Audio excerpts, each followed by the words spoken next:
Okay, so now we are being recorded. So,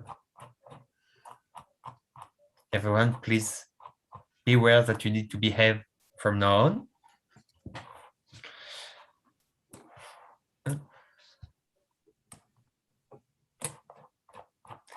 And we wait a couple of minutes before starting the session, if it's okay with you.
Okay, so I see the participant counter still is climbing, so I'm just waiting a few more seconds.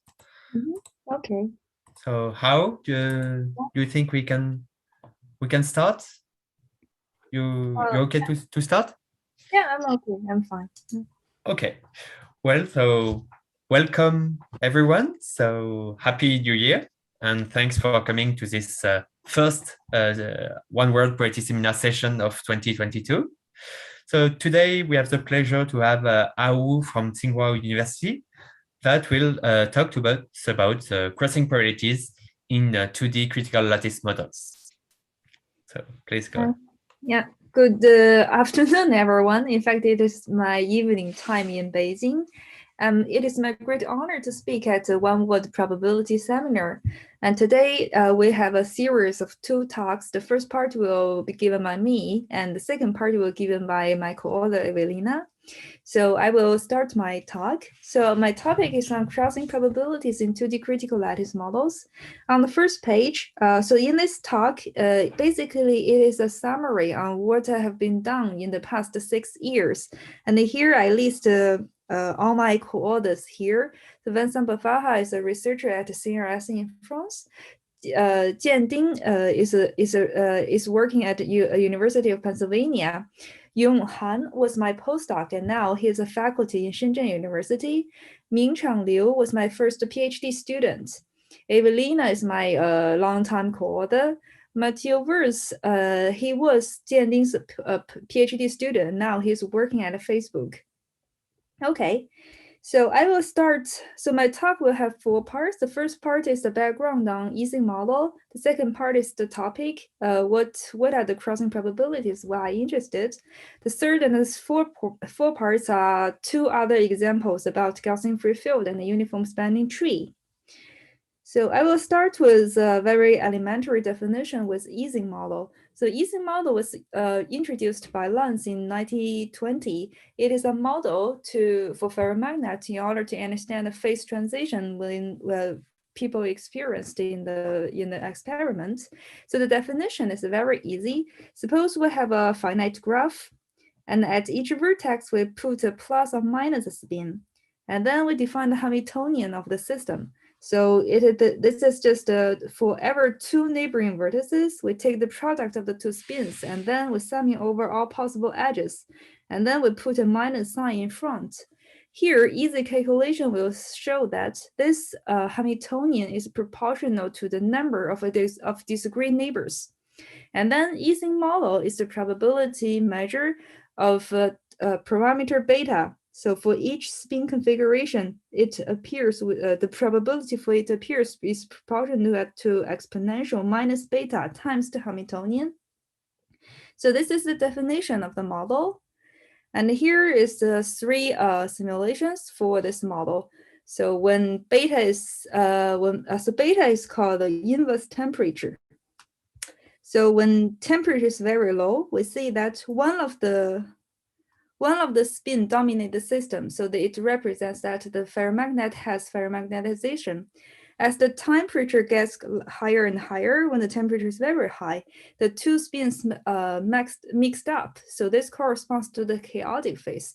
And then this ferromagnet loses magnetization. And there is a critical temperature in the middle that it is not order phase nor chaotic phase, and we call it critical phase. And in this talk, we focus on the critical phase. So in the critical phase, what special properties does it have?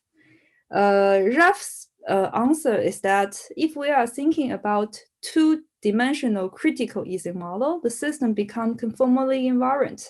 And now, how to understand this conformal invariance? There are at least two ways to understand it. The first way is we calculate the correlation function of the system.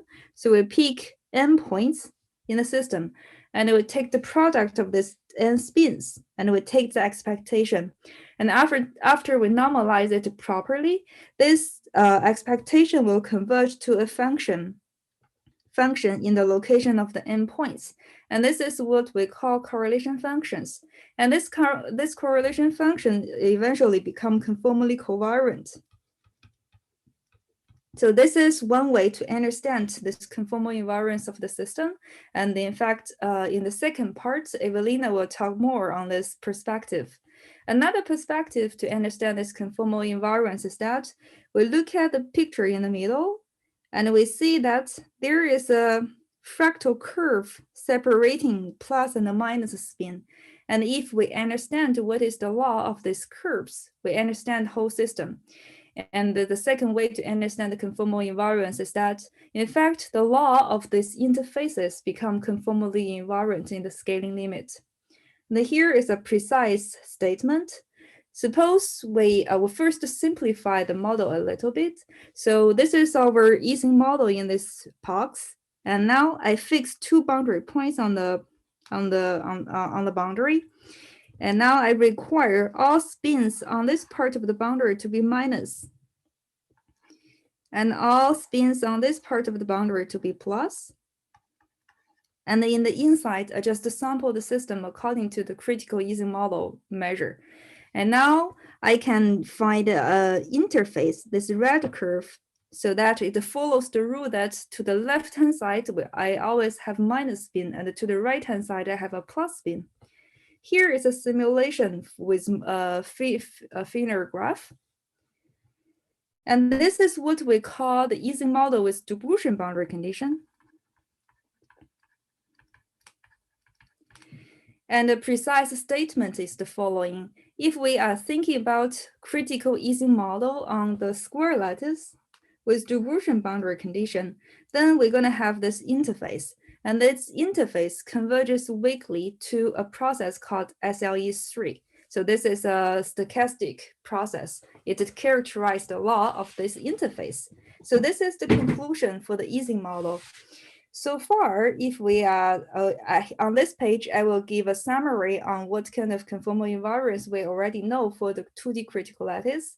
The first example is called loop erased random walk. So it was proved by Lawler, Schramm, and Werner around 2000, but the paper was finally published on 2004. So it says that if we think about loop erased random walk, the scaling limit is SLE2. The next example is the interface in the critical Ising model. The interface has a scaling limit SLE3. The next example is if we consider the level line of Gaussian free field. then the level line will converge to SLE4. This is proved by Schramm and Sheffield around 2009. So that I will talk about this model in more detail in the third part. The next model is called Fkec Ising model. In fact, this Fkec Ising model is a partner of this Ising model, so they will prove to be conformally invariant together.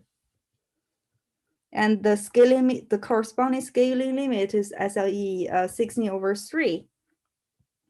The next model is called the percolation, and the interface scaling limit of the interface goes to SLE 6.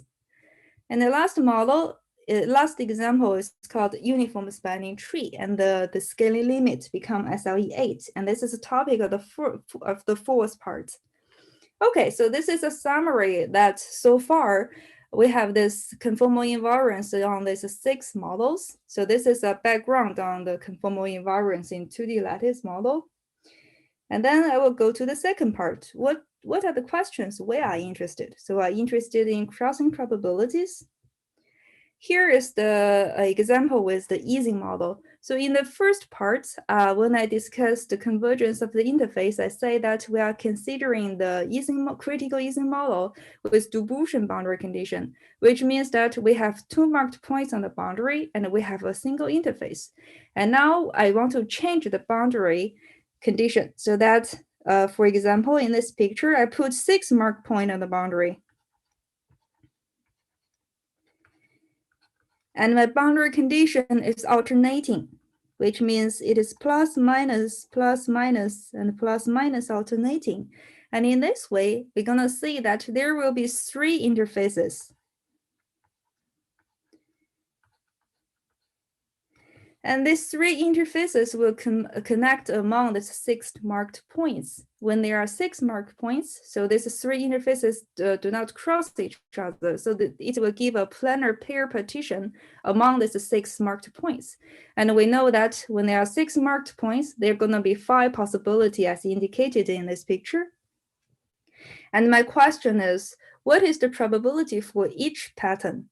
So before I give the answer, we may have a guess. So among these 5 pictures, we see that if these 6 marked points are evenly spaced on the circle, we see that we can guess that this one, and this one will have the same chance. And this one and this one will have the same chance. The sum up of the 5 should equals 1. So in order to understand, to calculate what is the probability for each pattern, at least we need to understand what is the ratio between these 2. Okay, and this observation is very particular due to the rotation symmetry.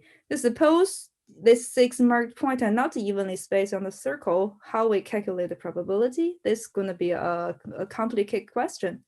And now I will give the answer to this question. So the answer is the following. If we consider 2 unmarked points on the boundary,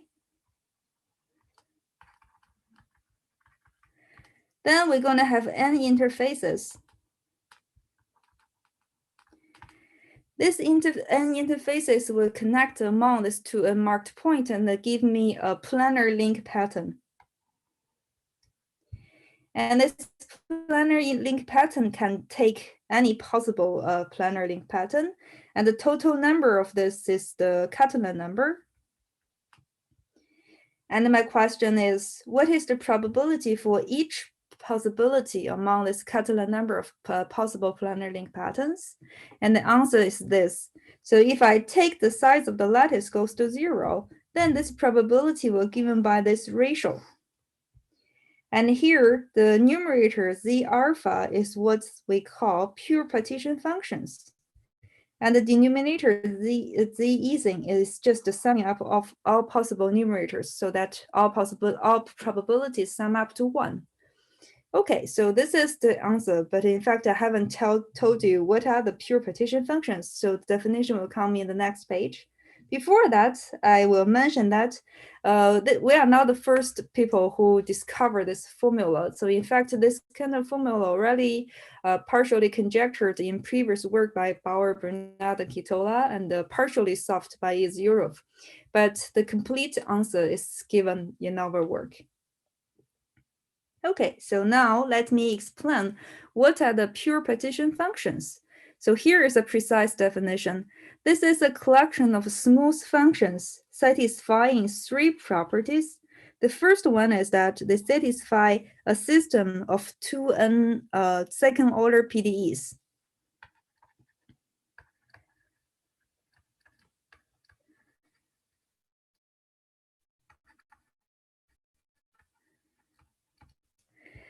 The second one is that all of them satisfy certain conformal covariance property. The third one is that if we take two neighboring marked points shrink together, we know that the function has to explode at certain rate. And after we normalize this explosion, it will go to either 0 or the function with next level with 2 and minus 2 marked points.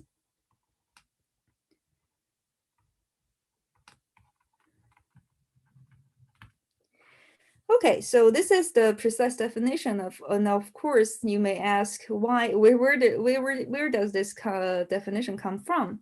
So in fact, so our motivation is to calculate the probability. So, and how do we usually calculate probability? The idea is that we have a stochastic process. We construct martingale observable out of this stochastic process. When we figure out a martingale observable, the second order PDE appear naturally. So this comes from Ito's formula.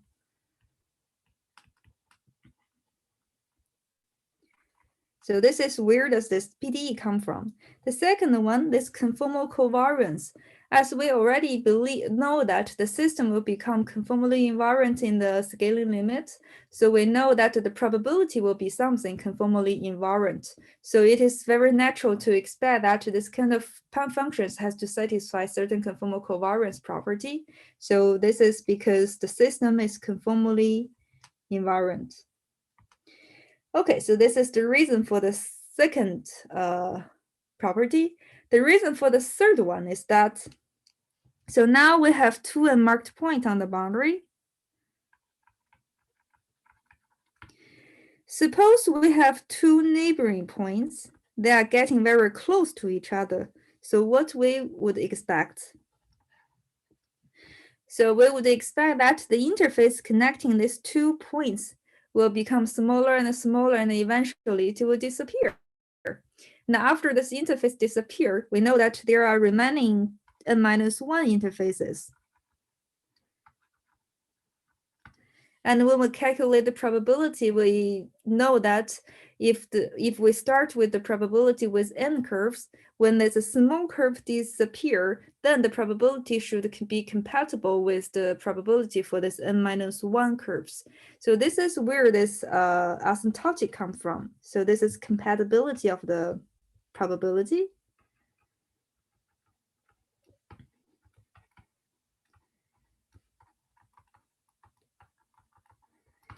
Okay, so this is where these three properties come from. But the very first question is, so these three properties comes naturally if we want to calculate the probability. But on the other hand, there's no guarantee that why such function exists.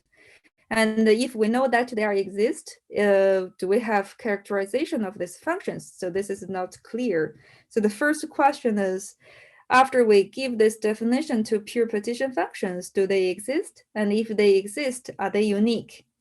Okay, so here is the answer to these basic questions. The first answer was about the uniqueness.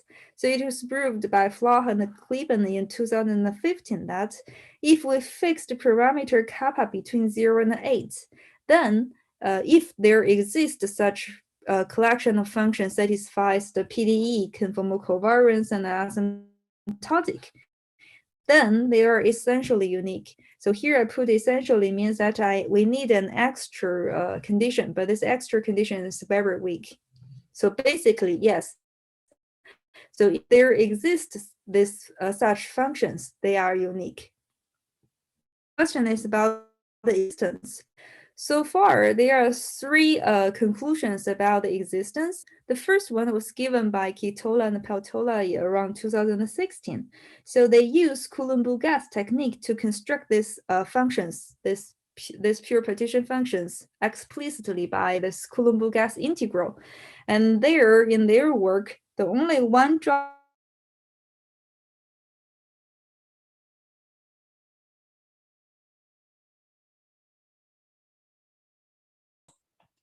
Hello? Oh, sorry, I think we lost the speaker. So maybe we can leave her a few minutes to connect. Okay.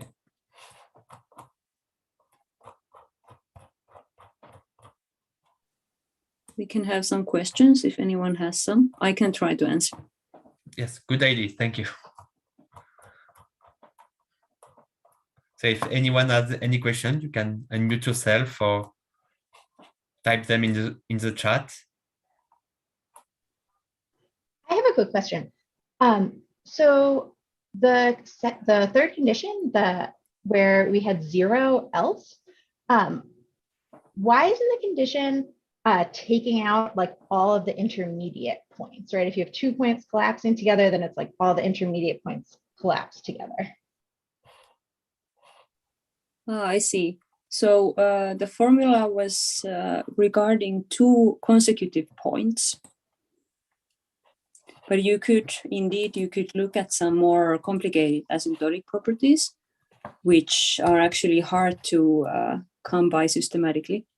And the point is that in this result, How is explaining, it's sufficient to determine all asymptotics in the consecutive. Yeah, we can see xj and xj plus 1. So there's no one between them. Does it make sense? Yes, got it. Okay, thank you.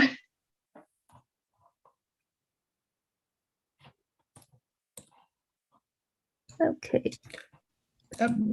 Yeah, I think my internet is not stable. Yeah. Okay, sorry. Yeah, I can. So can I just gave you the rights back and I can stop sharing up my screen. Okay.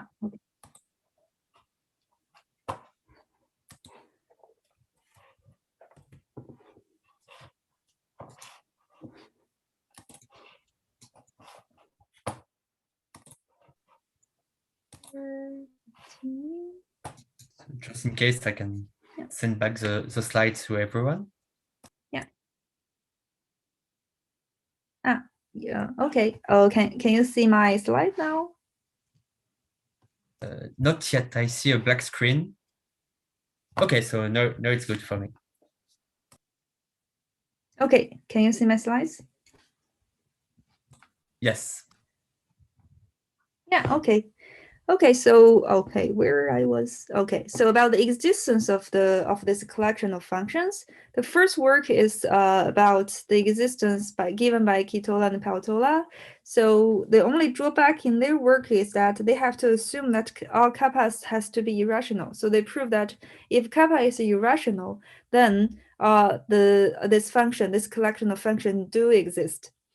And remember that in our 6 models, all of the kappas are rational kappa. So this answer is not very satisfactory if we understand these discrete models.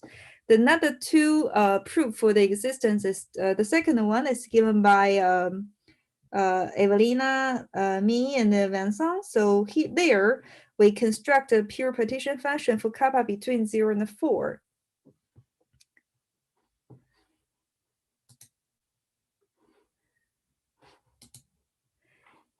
And there the tool we use there is called global multiple SLE. The third answer is given by me. So there I use hypergeometric SLE and I construct that in fact such collection of functions do exist for all kappa between 0 and 6.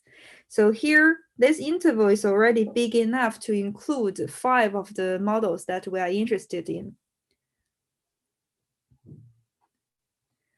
Okay, so now we can go back to this page. So this is about the crossing probability for the Ising model. So here we calculate the probability for each possible planar link patterns, and the answer is given by this ratio.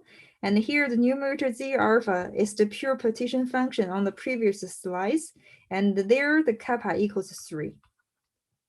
And here, one more word is that, in fact, we have an explicit formula for this denumerator. So if our domain is the upper half plane, and our marked points is x1 to x2n on the real line, in fact, this denominator it is a Pfaffian between these two marked points. Okay, so this is the story with Ising model. And now, in fact, we can ask the same question for all the 6 models that we already proved. We already know the conformal invariance. So for the first example, it's about loop erased random walk. So if we consider multiple loop erased random walk in uniform spanning tree, then in fact the same formula holds, and we only need to replace the parameter kappa by kappa equals 2. And if we think about multiple Ising interfaces, this formula is true, and we only need to take the parameter equals 3. The next example is about Gaussian level lines of Gaussian free field. They correspond to kappa equals 4. However, in this scenario, in this case, for the case of the Gaussian free field, in fact, we have 2 different discrete version of Gaussian free field. One is called the discrete Gaussian free field, and another one is called metric graph Gaussian free field. And it turns out that even though there's two discrete versions of GFF converge to the same continuum object, but if we think about crossing probabilities, they give different answers. So this will be the focus of the third part. The next example is about multiple Fkec Ising interfaces. So this is a project still in progress. The next is about the percolation. So for the percolation, the same formula holds, and we only need to replace the parameter by kappa equals 6. And the last model is about uniform spanning tree. So roughly speaking, we are also able to calculate this crossing probability, but this case no longer fall into the same framework as the previous 5 models. So among these 6 models, so I will focus on this one and this one in my later part of the talk, because for these 2, they are not in the general framework. Okay, before I turn to the third and the fourth part about these 2 models, let me explain briefly what is our general strategy. So our general strategy is that in order to calculate these crossing probabilities for each model, the first is that we need to find a proper observable.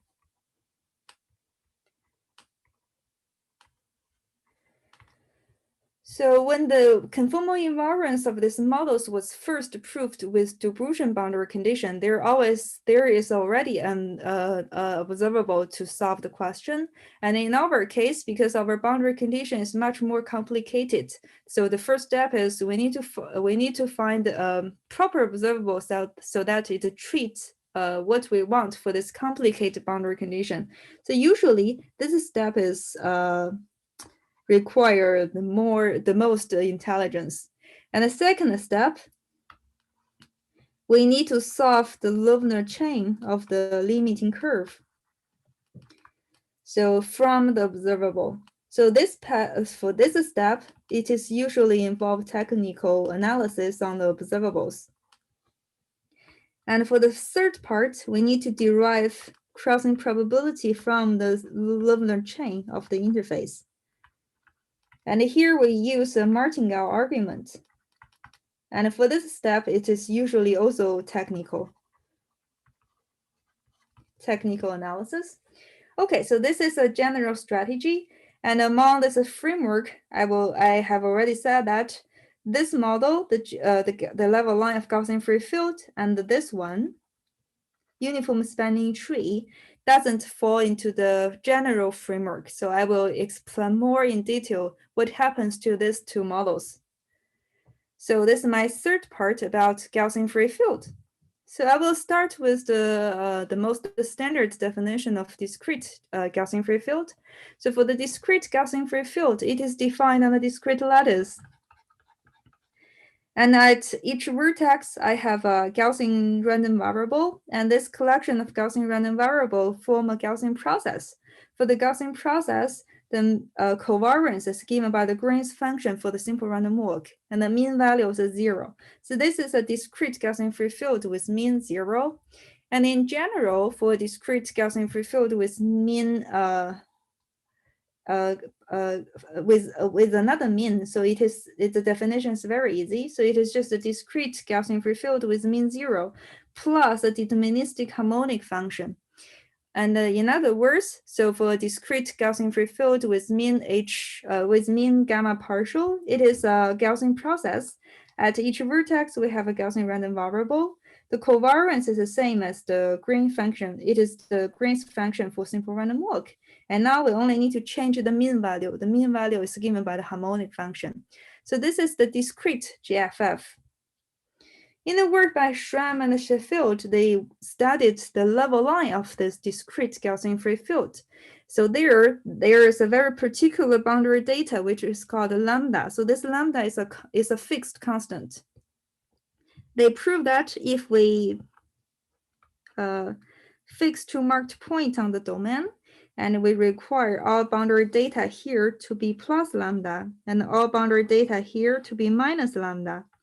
And then we look at the level line of this Gaussian free field, and we call this level line with height 0. And they prove that as the size of the lattice goes to 0, this random curve gamma delta will converge in distribution to SLE4. So from this perspective, we can roughly say that, in fact, the level line of Gaussian free fields is an SLE4. And in this framework, they consider the boundary condition, which is also dilution. So we have 2 marked points. And then we can ask the same question for the crossing probabilities. So suppose we have more 2 unmarked points on the boundary, and my boundary condition is alternating. So it is plus lambda minus lambda alternating. And then I'm gonna have n level lines. This n level lines will connect among these 2 unmarked points, and it will form a planar link pattern. And then we can ask the same question: what is the crossing probability for each planar link pattern? And the answer is the same as the formula for the Ising, and we only need to replace the parameter kappa by kappa equals 4. So this is the story for the canonical, the classical version of discrete GFF. So this is still in the general framework. And now what I said before, that there's something that is special with the level line of Gaussian free field is that, in fact, for the Gaussian free field, we have 2 versions of discrete GFF. The one is the discrete version I just said before. So our Gaussian free field has covariance Green's function, and the mean value is given by the harmonic function. And another version is called metric graph GFF. So first we need to replace the finite graph by its metric graph.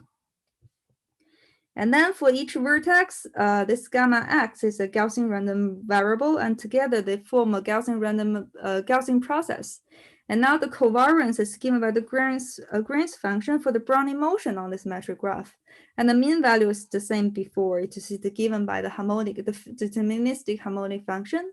Okay, so this is another version of a discrete GFF. So what is the connection between these 2 discrete versions? That in fact we can realize a metric graph GFF out of a discrete GFF. So we can first sample a discrete GFF. And then, so this gives a discrete version of the values on each vertex. And between the 2 neighboring vertices, we just connect these 2 Gaussian random variables by a Brownian bridge. And the terminal values are given by this is given by the discrete GFF. So this is one realization of metric graph GFF. And what we know is that both discrete GFF and the metric graph GFF will converge to the same continuum GFF. And now we want to ask, what is the crossing probability in this GFF? So I draw a box. I fix the boundary condition, boundary data to be plus mu and plus mu on the left and the right, minus mu and minus mu on the top and the bottom. And I ask whether there exists a path connecting the left boundary to the right boundary so that all the values of the field is positive along this path. So this is called crossing probability of in GFF. So now the answer is the following. So if we are thinking about discrete GFF, then this value is bounded away from 0 and 1. And if we look at the metric graph GFF, again, this value, this crossing probability, is bounded away from 0 and 1. However, if we ask what is the probability between these two, what is the relation between these two probabilities, an interesting phenomenon appears. In fact, even though we know that both of the GFF, discrete GFF and the metric graph GFF converge to the same limit, but if we ask what is the limit of these two crossing probabilities, then they will go to different limits. So there is a gap between these two probabilities C. Okay, so this is this is an interesting phenomenon. So now, of course, we're going to ask why such interesting phenomena appears. So we already know that both fields converge to the same field, but the crossing probabilities are distinct. Why? So there are 3 levels of the answer to this question. The first level is that, in fact, I just said that both discrete GFF converge to the continuum GFF, but this convergence is convergence of distributions. This topology is very weak, and the crossing event is not preserved in this convergence. The second answer is that, so when metric graph GFF was introduced by Titus Lupu, in fact, he already proved in his paper that the cluster in discrete GFF is significantly bigger than the one in metric graph GFF. And the third answer is in our paper that we give a precise proof showing that, in fact, there's a gap between these two probabilities. And there, the main tool we use there is called entropic repulsion. Okay, so this is the question, why there's a gap? And the second question, so now we know that these two limits are different. Can you tell me what are the limits to each one? Okay, yeah, so here is the answer. For the discrete GFF, if I choose this boundary data mu properly to be this lambda, then we can calculate that this crossing probability is Q. This Q is the cross ratio of the rectangle.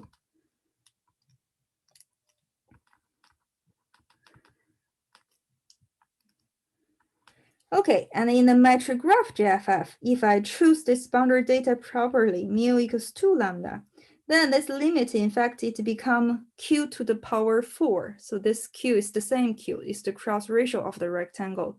So this is the answer to this question.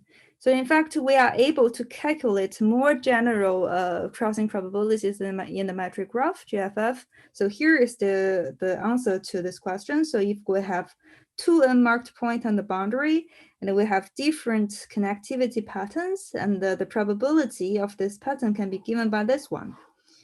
And here, this Z alpha, in fact, it is called fusion of pure partition functions.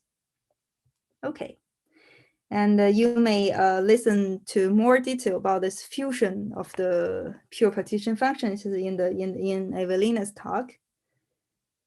Okay, so this is about GFF. So I think I'm a little bit running out of time, so I will jump to the fourth part. So the fourth part is about uniform spanning tree. So this model is also lie out of the general framework. Why? So before, when we give the definition of pure partition functions, we say that we know the uniqueness for the pure partition function for kappa between 0 and 8. So here we say that kappa equals 8 is not included. And we will talk about the existence. So this is already the known result for the existence. But in any case, we say that kappa equals 8 is excluded.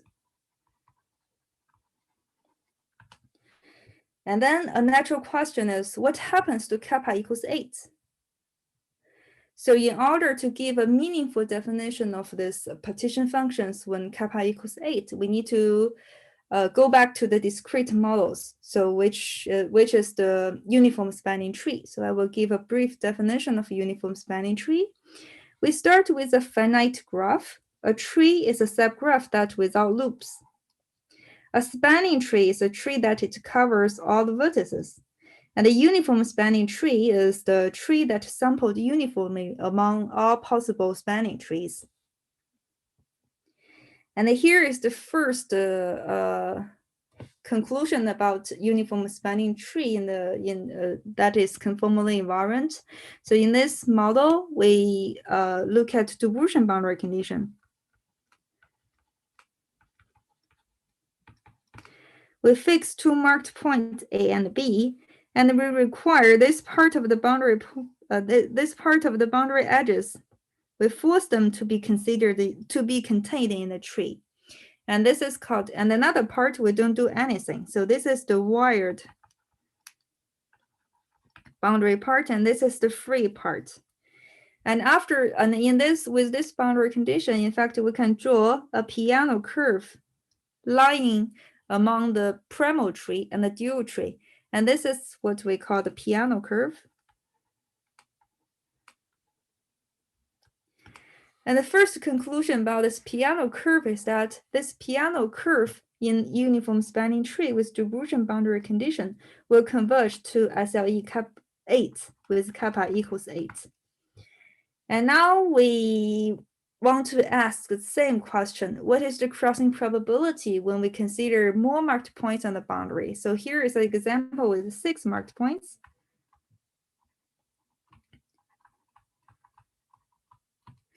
And the 6 marked points will divide the boundary condition into 6 arcs. We require that they are alternating, which means that all this part of the boundary edges has to be contained in the tree, and all these edges has to be contained in the tree, and all this part of the edges has to be contained in the tree. So this is called uniform spanning tree with alternating boundary conditions.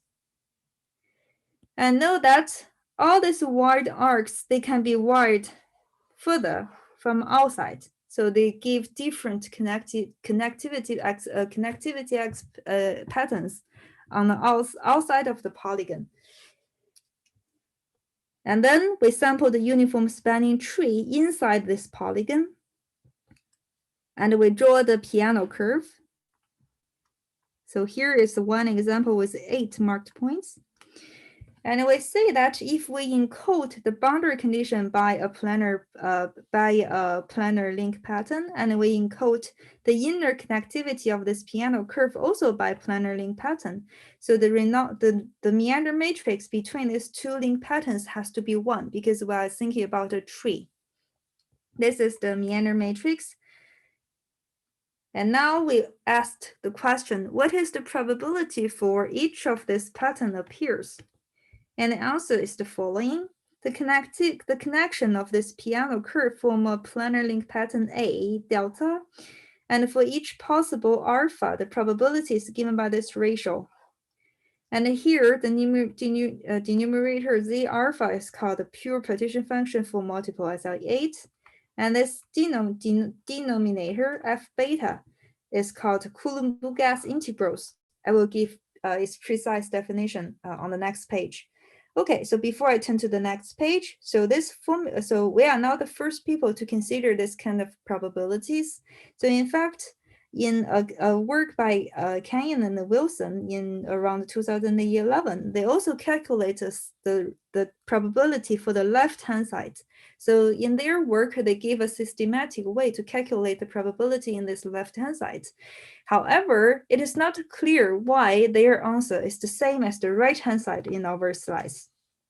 Okay, and in a work by Rolando Beta, he also considered a related question, and there he gave a formula when the boundary condition beta is the simplest one, which is the alternating one.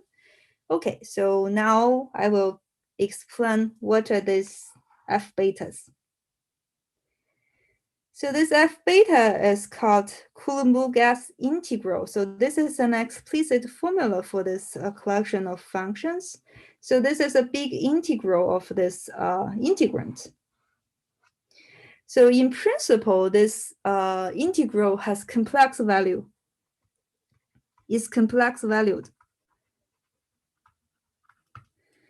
However, we know that eventually we want to relate this collection of functions to be probabilities. So before that is true, we have to at least believe that this collection of functions is positive. Otherwise, it won't be related to a probability.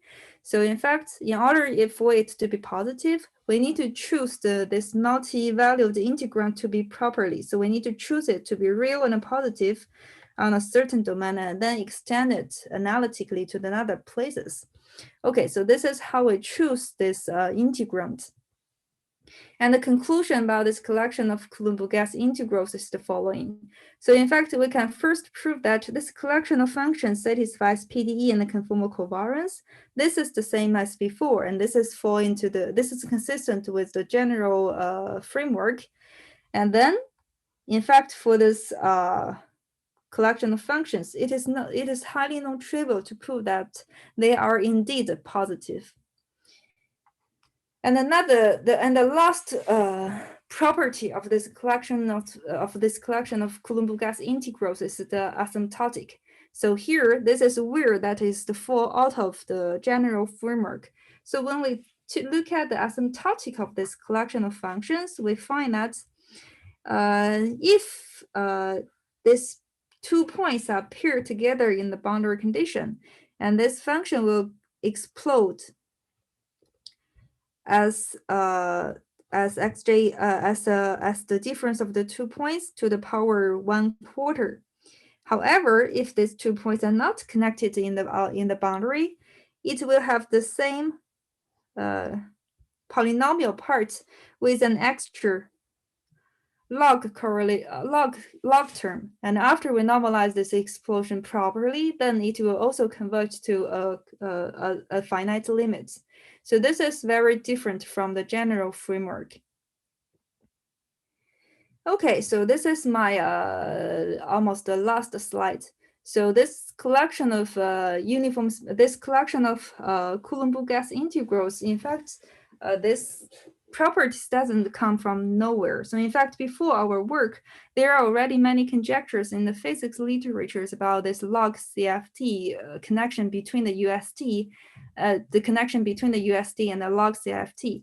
And here is a non-complete list in the physics literatures.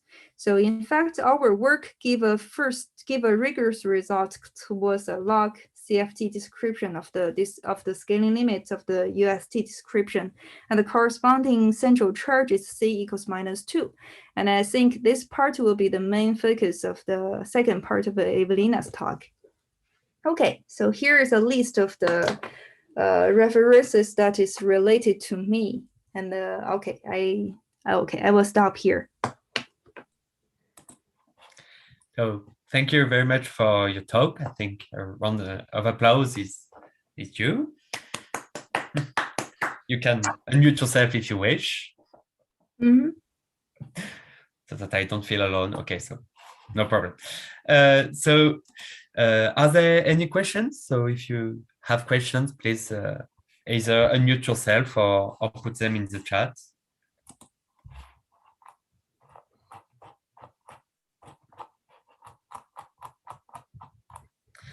Well, maybe if I can start.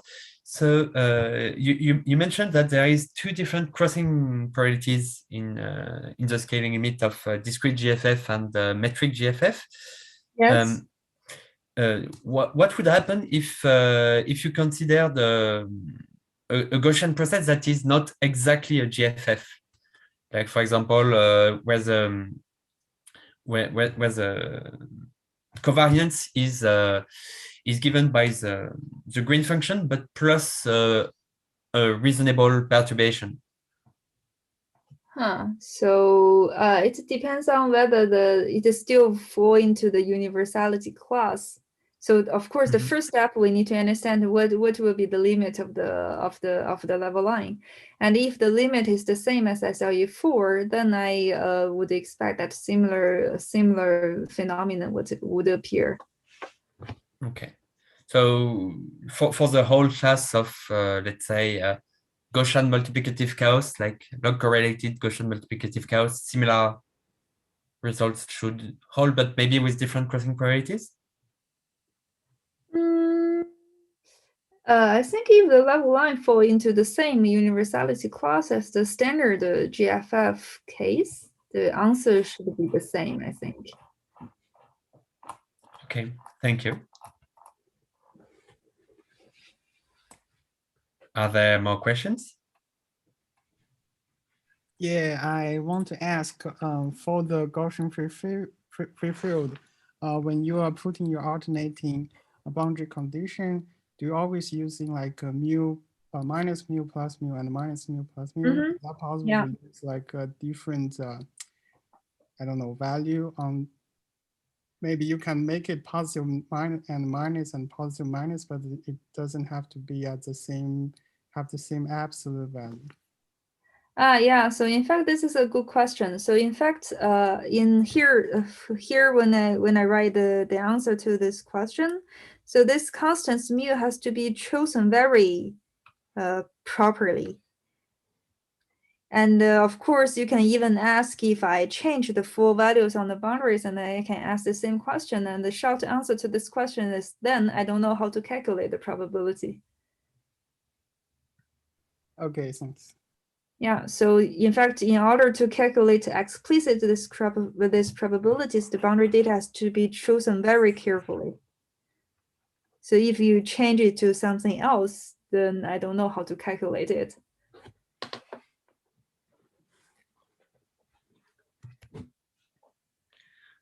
Okay, so then maybe a follow-up question. So if you go from lambda to, so if instead of alternating lambda minus lambda, you do lambda, 3 lambda, lambda, minus 3 lambda, something like this. So with always so if this boundary data has a multiples of lambda, maybe this is still possible to calculate these probabilities. Okay. Yeah.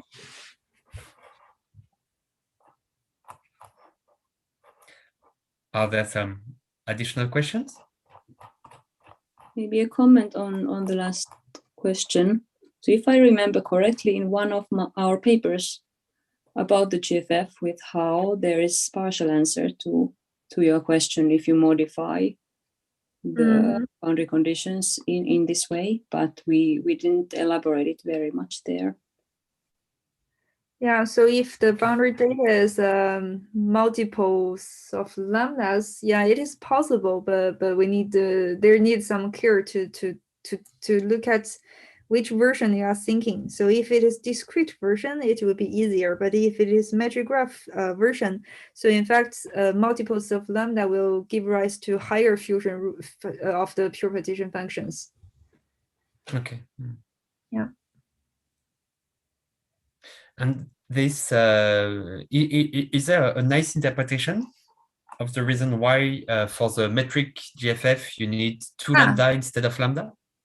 Yeah, so here is a picture. So in fact, if we are thinking about metric graph GFF, so what we want, so if we choose the boundary data is 2 lambda instead of 1 lambda, so in fact, in this picture, we're going to have 4 SLE4 curves. And these 4 curves, 2 of them will have the same starting point, and 2 of them have the same ending point. So this is a 4 curve connecting between 4 points instead of 4 curve between 8 points. So why and if we run this curve for a very short time, so in fact we're gonna separate these 4 curves to start from different points and end with different marked points. So then it go back to the 4 points with 8 marked point case, and then we take the limit. So this is why this fusion come from this this probability. Yeah, so so roughly speaking, it is related to taking limits of the starting of two neighboring points correctly and then normalize the function correctly. And after we do this operation, we can check that in fact this fusion of functions, this fusion of pure partition function will become solution to higher order PDEs. I see. So I guess we have time for one more question.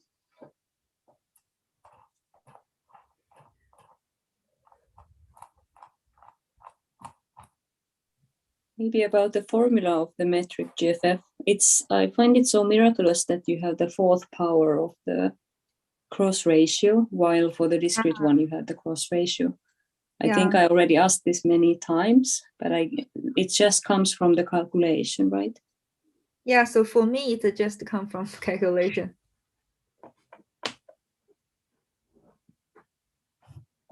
I don't have a good intuition for where does this 4 come from.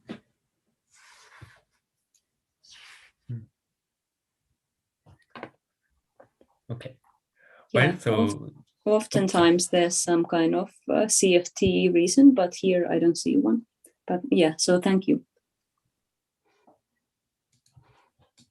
So thank you very much again for your talk, Hao. And so thank you for your attention. So we have a 5-minute break before the next talk. Okay, so that I can try to make the setting works.